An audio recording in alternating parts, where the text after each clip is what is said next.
Of Depeche Mode, Yazoo and Erasure, and today he's going to show us around his studio called The Cabin, which contains all of his old analog synths, a whole bunch of drum machines, and we're also going to talk to him about how to write the perfect pop song. Well, my move to America came about because I got married to an American.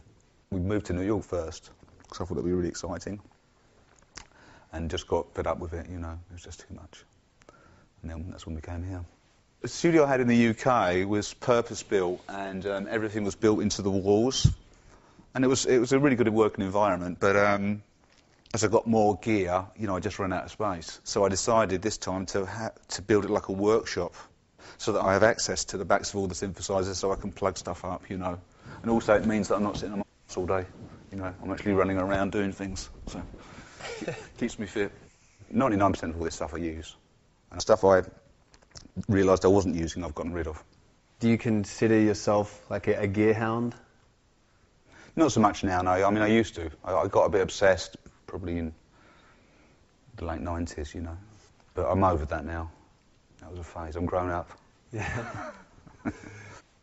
Well, back in, you know, in like kind of 1980, you know, people like Gary Newman and the Human League and Orchestral Manoeuvres in the Dark were kind of happening in the charts. And it was the first time, really, that pop music was being made on electronic instruments. So it was really, really exciting. You know, the punk thing had happened, and that kind of didn't interest me much, because that seemed to be a rehash of everything else.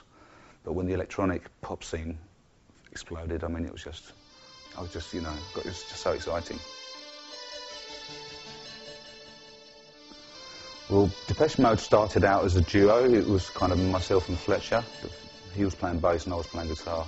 And then his friend Martin got hold of a synthesizer, so then we all decided to get synthesizers, because they seemed to be easier to play. And then we got hold of Dave to do the singing. Right, you ready? He would dial in the song number 4, which would be that tempo. Go bang, stop the drum machine for the song. And that's the exact one that was... Yeah, they're the exact numbers still. Days. Yeah, we used to have 9 songs and that's that. Isn't that cool? And what happened was we were supporting an artist called Fad Gadget, who was on Mute Records, in a pub in the East End of London. And Daniel Miller from Mute Records came backstage and said, do you want to make a record, make an album? It was just like, every day seemed like Christmas. It was just incredible.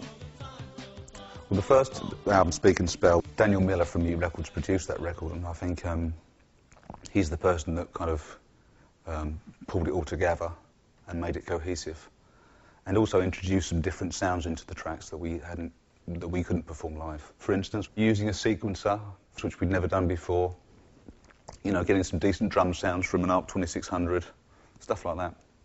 I've heard that you like to build drum sounds out of synthesizers a lot. Most of the drum sounds that Erasure have used have been synthesizer sounds, yeah. You know, I just get a lot of satisfaction out of getting sounds from nothing and not using presets. So this is the famous System 100? Yeah, so this is a Roland System 100. It's this is the first modular synth I got. What's the thinking behind having 6 of them?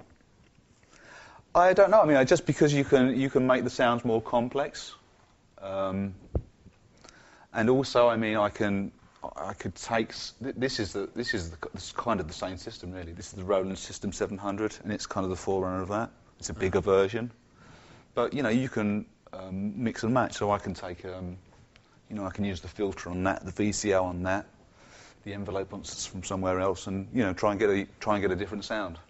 I mean, obviously with soft synths, it's even easier to do that now. But I like the physicality of doing it as well. You know, I like the idea of using 2 hands to create a sound, rather than just using a mouse. And how do you come across these? I mean, they're not super easy to find. Well, this I bought new. Okay. Because that's how old I am. Should we do the Pro One then? Yeah. I feel like I'm like a car salesman or something. This is lovely. This is the Pro One, probably my favourite monophonic synthesizer. It was used for probably most of the sounds on the first Yazoo record. It's got a really warm sound. It's got a very fast envelope, so again, it's good for percussive stuff or basses. Yeah, this is the Syrinx, and it's got just a really unique sound. It's very metallic sounding. What have you used this on? Again, I mean, nearly all of this stuff has been on all the Erasure records. You know, I try and use different synthesizers throughout the album. You know, if I get stuck on one synthesizer, then obviously everything's going to sound the same. So.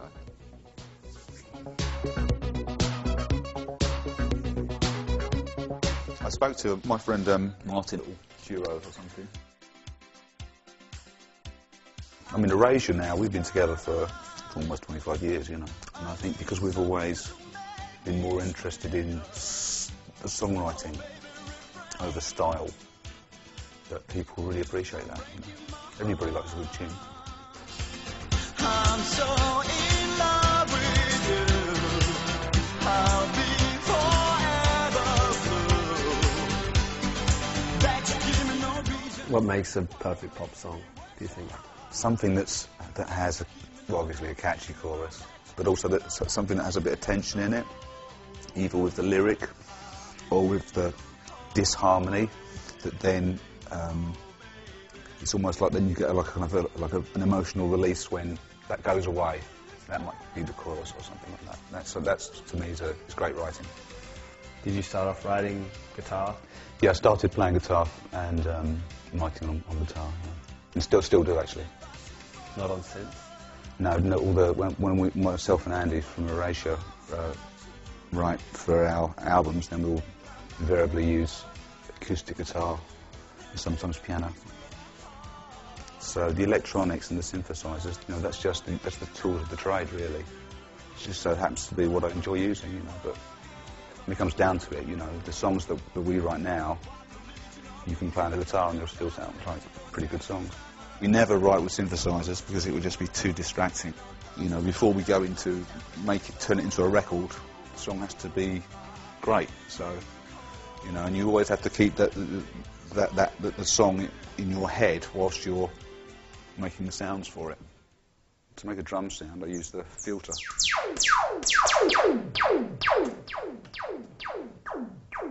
How often do you find yourself going to the 2600 for drum sounds? For kicks, a lot. It's got like a really good low end. And it's really a case of, you know, just kind of like messing about with it. And when we used to work with Daniel, the first time doing the first Depeche Mode album, he would be hours on this thing, and it would drive us completely mad. Just the sound of this thing going, you know, making these sounds all day. So can you add other rhythms into that? Yeah, so I mean, what I would do is like I'd start off with the kick drum, say, and then I'm using this System 100M, and it's really simple because it's that's the sound of the filter. And a very simple drum sound would just be to add some white noise to that. You can tune it,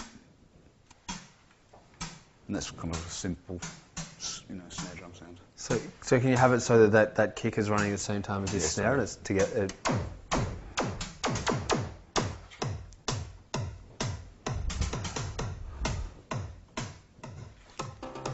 I've got this. It's being triggered by the ARP sequencer.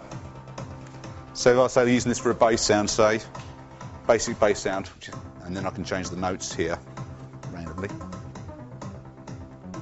I tend not to write melody lines so much on this. It's more kind of like vibes and grooves and stuff, you know. But it's good fun like working like this, you know. Yeah, it's great. It's a lifelong love affair, and it's you know, it's very, very satisfying, you know, because most of these keyboards don't have memories, so you're creating something from nothing, and hopefully something that, you know, that's never been heard before. Do you think there's ever a point where you might stop, you might pack it in? I think about it now and then, actually, yeah. But I get such a lot of satisfaction out of, you know, making music. You know, I can't think of anything else that I would rather do. I mean, you know, to actually be able to sit down and create, you know, and make something from nothing is so fulfilling. I'm very lucky.